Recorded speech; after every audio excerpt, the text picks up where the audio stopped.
proper fashion as you have. Secondly, I'd like to thank all of the victims of the Epstein case who've come here to attend this hearing for doing it and for being brave and trying to move this justice forward. I apologize, I can't do it with the Attorney General not recognizing you. That's embarrassing. I am from Memphis, General Bondi, and Memphis does have the task force there. The Memphis Safe Task Force has been operating in Memphis for several months, and we do have a Democratic Mayor, Paul Young, and he's not against the task force, but he is against ICE being in Memphis, and he's not in favor of the National Guard being in Memphis. And I concur with him on those positions. I think the DEA being there, the alcohol, tobacco, and firearms, the FBI, who have been in Memphis in other ways, having more people there is good for Memphis. Crime has gone down in Memphis, but it went down 25% before the task force got there under the direction of Mayor Young and Director Davis, Chief Davis. It's gone down about 15% more since then, and that's good. But I would like to comment that Mexico City's homicide rate has gone down 40% during the same time when Memphis has only gone down 25%, and that's not necessarily because of the task force, although the mayor says he thinks it's helped. So I thank you for that. You would agree, I presume, that violent crime in communities across our country is critically important, and that's why the task force is there. Is that not true? Yes, and if I can just add to that, I think the surge, the FBI, our FBI under the leadership of Director Patel, came in and did a surge in Memphis. Earlier. Prior to the task force. Yeah, and thank you for saying that about Mayor Young. He's been great to work with, and thank you. He's a good guy.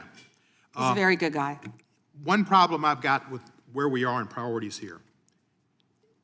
A recent Department of Justice, National Institute of Justice report based on arrest records in Texas and in California found that undocumented immigrants were less than half as likely as U.S.-born Americans to be arrested for homicide.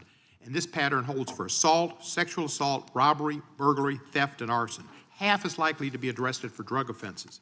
So I ask you, and I've written to you about this, there are TV ads that run that say to local law enforcement, specifically, says, are you tired of having your hands handcuffed because you can't do the things you wanted to do when you joined?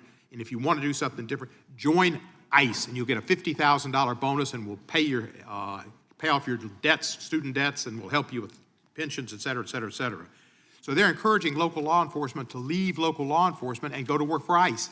We need people working in the front lines and local law enforcement to protect our citizens from the worst of the worst. The worst of the worst are not the immigrants. The worst of the worst records show are native-born Americans, and they are committing crimes that hurt our citizens and our cities, and you're working against it, and thank you for that. But by trying to get our local law enforcement, where we have an undercount of officers in Memphis, to leave Memphis and go to work for ICE to deport people is a wrong priority. Why are we trying to get people, policemen who are working on the front lines, to leave the front lines, take the $50,000 and go to work for ICE and instead of working to fight the worst of the worst?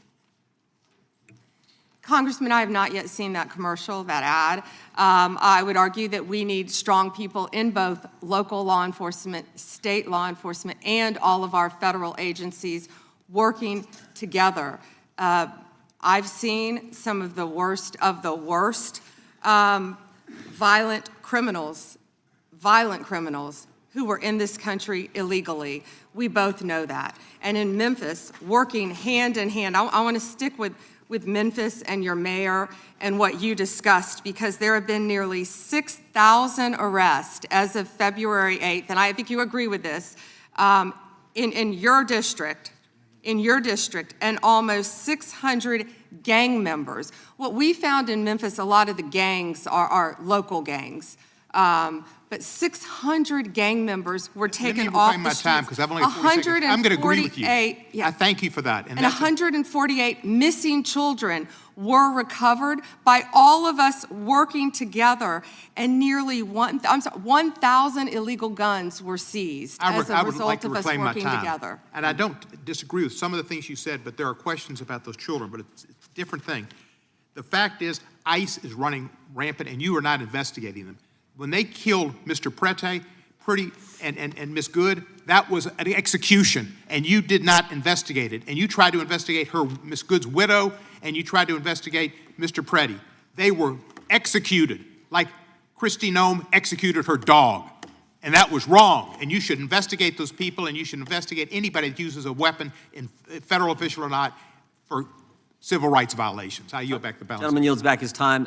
Madam Attorney General, anytime you need a break, just let us know. If not, Oh, great. we'll just keep going. The chair is now recognized.